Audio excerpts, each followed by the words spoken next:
And Actually, second, I wanted to win them all because it wasn't for me, it was the fans. Every time you'd go someplace, the management, they'd come up to you and they'd say, look at the crowd coming in to see Willie win. And I thought, what a pressure they're putting on this horse, you know. They expect him to win every time.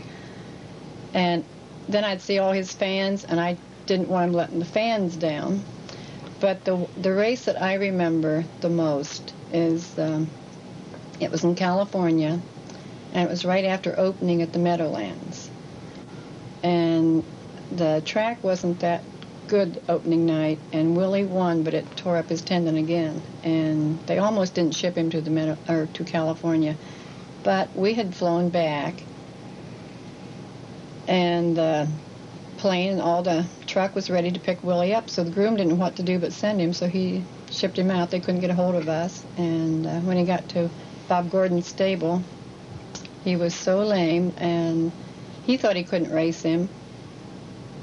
And my background, my father's a preacher, so I read the Bible in the mornings when I get up to start my day, and my day just goes better. And this morning I was reading in the Bible, and it said, you can ask for anything, and if you believe, it's yours. And so I got down on my knees, and they had called us in the meantime and told us about his problem. And I said, Lord, I know you can do anything, and I know you can heal Willie's leg. And at that instant, I felt like I was being lifted, and the room just filled with love is the only way I can describe this feeling. And I got the message that Willie's leg was healed, and he would win the race. And so before we went out, they kept debating, would they put him in the box? Was they going to race him? And I know he's already going to win this one. I know. And I said, you have to put him in the box. You can always scratch him. So they said, okay, we'll put him in the box.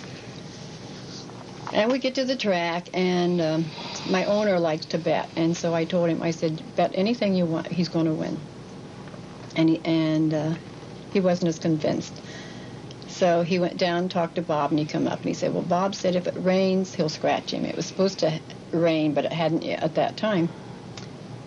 And they came on the track, and I said, well, he's going to race. And he said, no, Bob said I can turn him behind the starting gate. I can still turn him and not race him because it downpoured right then. As they come out, there was a downpour. So I didn't know if he was going to race or not. And I thought, I know he's going to win. He's got to race. So Willie won the race. He won by about 10 open lengths.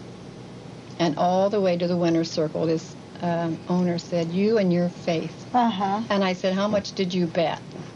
Tomorrow, the richest harness horse in history, and then Ramblin' Willie crosses the finish line for the 128th and last time.